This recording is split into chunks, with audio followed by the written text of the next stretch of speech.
வணக்கம், welcome to M2D Max channel. டிஎன்பிஎஸ்சியில் இதுவரைக்கும் நடந்த எல்லா எக்ஸாம்ஸ்ல இருந்தும் பர்சன்டேஜ் சம்ஸ் மட்டும் கலெக்ட் பண்ணி நாம ஒவ்வொரு பார்ட்டாக பார்த்துட்டு வரோம். பிளேலிஸ்ட்ல பர்சன்டேஜ் PYQன்னு இருக்கும், அதை செக் பண்ணி பாருங்க. அதனுடைய லிங்க் வந்து நான் டிஸ்கிரிப்ஷனில் கொடுக்குறேன். வாங்க இப்போ வீடியோக்குள்ளே போகலாம். 300 50%, 33 1/3% எவ்வளவுன்னு கேட்டிருக்காங்களா? இப்போ 300 50%னா 300 இன்டூ 50%.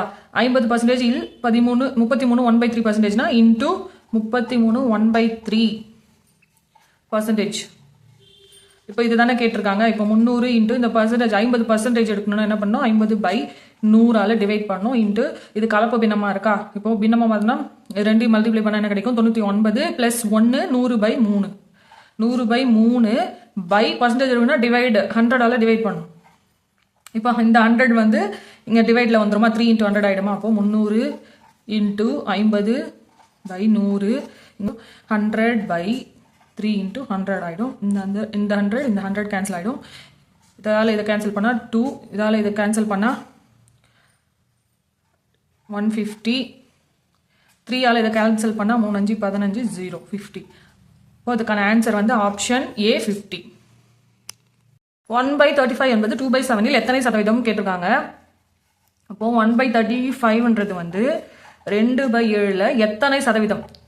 அப்போ இன்டூ X%, அது வந்து Xன்னு எடுத்துப்போம். இது வந்து இதுதானே கேட்டிருக்காங்க. இப்போ X%னா இந்த பர்சன்டேஜ் இருக்கணும், என்ன பண்ணும்? 100 டிவைட் பண்ணுவோமா? இப்போ Xோட வேல்யூ நம்ம கண்டுபிடிக்கணும். 1/35 இந்த 2/7 ஈக்குவல் டு சைடு வந்தால் தலைகீழ மாறிடுமா? 7/2 ஈக்குவல் டு X% இருக்கு. X% இருக்குன்னா 100 டிவைட் பண்ணோம். இப்போ இதை கேன்சல் பண்ணால் 5. அப்போ 1/10 கிடைக்கும். X% வந்து 1/10. இப்போ பர்சன்டேஜ் 100 டிவைட் பண்ணோமா? அப்போ X/100 இங்கே வந்து 1/10 இருக்கு. இந்த 100 ஈக்குவல் டு இந்த சைடு வந்தால் பெருக்கல் வந்துடும். அப்புறம் 100/10 X கேன்சல் பண்ணால் 10. அப்போ X ஈக்குவல் டு 10.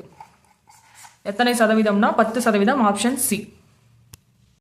ரொட்டி துண்டின் விலை 25% உயர்ந்தால் 300 ரொட்டி துண்டுகள் வாங்கிய தொகையில் எத்தனை ரொட்டி துண்டுகள் வாங்க முடியும் கேட்டிருக்காங்க. இப்போ ஒருத்தர் வந்து ஒரு அமௌண்ட் வச்சிருக்காரு. அந்த அமௌண்ட்ல வந்து 300 ரொட்டி துண்டு வாங்குறாரு. அந்த ரொட்டி துண்டோட விலை வந்து 25% அதிகரிக்குது. அப்போ 300 ரொட்டி துண்டு வாங்குறதுக்காக வச்சிருந்த அமௌண்ட் சேம் அமௌண்ட்லயே அதனுடைய விலை வந்து 25% இன்க்ரீஸ் ஆயிடுச்சுன்னா எத்தனை ரொட்டி துண்டு வாங்க முடியும் அப்படின்னு கேட்டிருக்காங்களா. அப்போ 100% இருக்கும்போது எத்தனை ரொட்டி துண்டு வாங்குறாரு? விலை வந்து 100% இருக்கும்போது 300 ரொட்டி துண்டு வாங்குறாரு.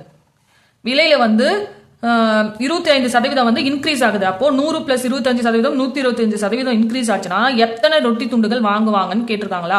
இப்போ ஒரு பொருளோட விலை வந்து அதிகரிச்சதுன்னா அதனுடைய எண்ணிக்கை வந்து கம்மியாக தானே ஆகும்.